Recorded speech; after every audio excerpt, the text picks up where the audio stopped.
जीतन राम मांझी जी ने कहा था कि अब समय आ गया है, दिल्ली में टिकट नहीं मिला, झारखंड में भी नहीं मिला, अब समय आ गया है अपना पावर दिखाने का। क्या ये वही समागम है, दलितों का समागम? नहीं, नहीं, वो उससे आप लिंक नहीं कीजिए। कार्यक्रम बिहार का है, वो झारखंड और दिल्ली का रहने दीजिए। हमारी पार्टी के लिए चिराग पासवान आ रहे हैं।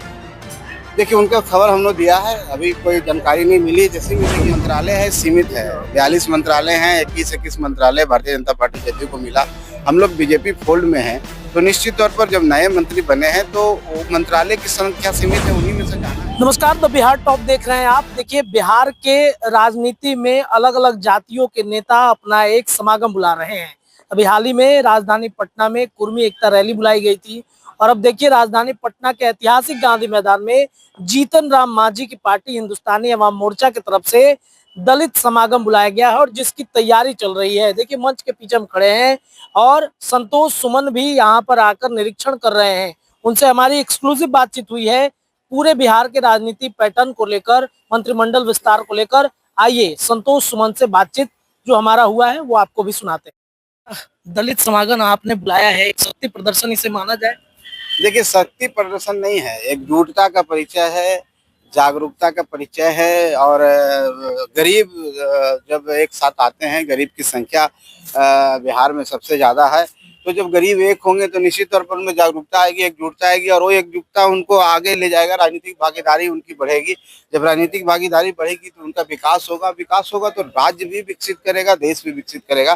तो एक मैसेज देने का काम है, एक एकता का, ताकि एनडीए और मजबूत हो। तो हम पार्टी ने कदम उठाया है कि सब दलित को एक समागम करके सबको एक साथ लाके एक मंच पर ला करके एक बिहार में मैसेज दें और उनके अंदर भी एक भावना है ओनरशिप का कि सब दलित के लोग, जो हमारे जीतन राम मांझी नेता हैं, वो भी एक ऐसे नेता हैं जो दलितों को लेके चलते हैं। और ये मंच पर सब लोग आ रहे हैं, माननीय मुख्यमंत्री जी भी आ रहे हैं, बड़े नेता भी एनडीए घटक दल के आ रहे हैं। तो हम समझते हैं उनके अंदर भी एक अच्छी भावना आएगी और बिहार के लिए अच्छा है, बिहार के विकास के लिए अच्छा है और हमारी पार्टी के लिए भी। चिराग पासवान आ रहे हैं कि नहीं? देखिए, उनका खबर हम लोग दिया है, अभी कोई जानकारी नहीं मिली। जैसी मिलेगी हम लोग बता देंगे। तो ये ताकत क्या मतलब विपक्षी पार्टियों को भी दिखाना है, जिसकी चर्चा कई दिनों से जीतन राम मांझी भी कर रहे थे कि अपनी ताकत दिखाने का अब समय आ चुका है? देखिए, किसी को दिखाना नहीं, अपना कार्यक्रम करना है और जब कार्यक्रम करेंगे तो जरूर दिखेगा लोगों को।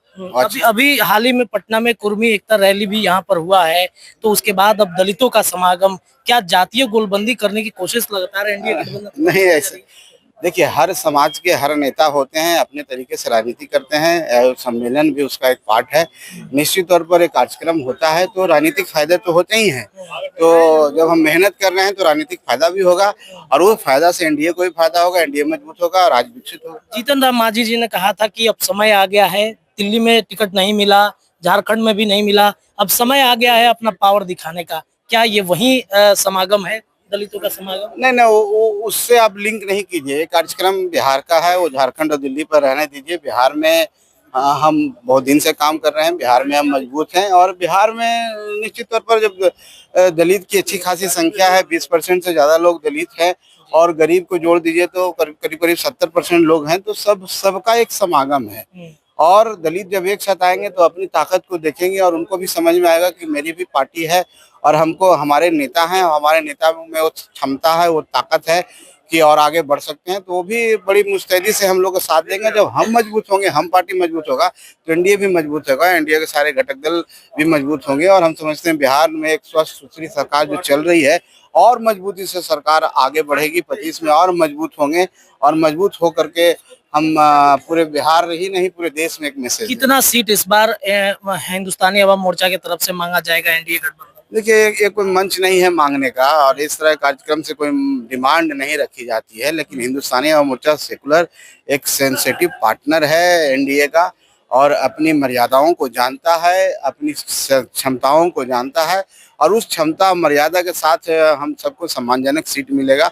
अभी इसकी कोई चर्चा नहीं है, कोई परिचर्चा है। जब तक इस पर कोई चर्चा ही नहीं होती, इस पर हम क्या बात। अच्छा, कल मंत्रिमंडल विस्तार हुआ, साथ साथ भारतीय जनता पार्टी के मंत्री जो है वो बनाए गए हैं।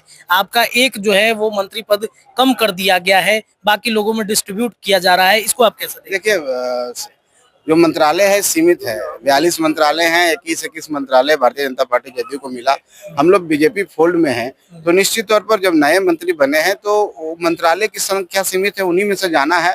तो यही पार्ट है, एक रणनीति का पार्ट है, और इस रणनीति में हमको पहले से बता दिया गया था, हम लोग जानते थे, इसलिए इस विषय पर बहुत ज्यादा चर्चा करने की जरूरत नहीं है। माननीय मुख्यमंत्री जी का अपना इसमें विशेषाधिकार होता है। केंद्रीय नेता जो बीजेपी के हैं, उन्होंने अपनी भावना को अवगत कराया माननीय मुख्यमंत्री जी से। माननीय मुख्यमंत्री जी ने उस आलोक में डिसीजन लिया, हम उनका सम्मान करते हैं, और हम सरकार में जिस भूमिका में है उससे हम संतुष्ट हैं, उसमें बखूबी हम उसको निभाएंगे। अपनी पार्टी की अलग भूमिका है, राष्ट्रीय अध्यक्ष हैं, पार्टी का हम अलग कार्यक्रम कर रहे हैं, लेकिन सरकार का जो कार्यक्रम है उसमें माननीय मुख्यमंत्री जी जो निर्णय लेते हैं हम लोग उनके एक साथ। अंतिम प्रश्न है, एनडीए के मुख्यमंत्री के चेहरे के तौर पर नीतीश कुमार ही रहेंगे, क्योंकि ये विवाद जो है नहीं, चल रहा है। कोई विवाद नहीं है। देखिएगा, भारतीय जनता पार्टी के शीर्ष नेतृत्व ने खुले मंच से बोला है कि नीतीश कुमार ही 25 के चेहरा है, तो हम लोग भी माननीय नीतीश कुमार जी को चाहते हैं कि उन्हीं के चेहरे पर चुनाव लड़ें, और हम समझते हैं कि चुनाव लड़ेंगे भी, अब बड़ी बहुमत से जीतेंगे भी। चलिए सर, बहुत बहुत धन्यवाद। तो मंत्री संतोष सुमन हमारे साथ थे, और दलितों का समागम हिंदुस्तानी अवाम मोर्चा के पार्टी की तरफ से बुलाई गई है, तो ये समागम किस तरीके से यहाँ पर उसकी तैयारी चल रही है उसका निरीक्षण करने के लिए यहाँ पे पहुंचे हैं। तमाम विषयों पर हमें बातचीत की, फिलहाल के लिए इतना ही। बहुत बहुत धन्यवाद।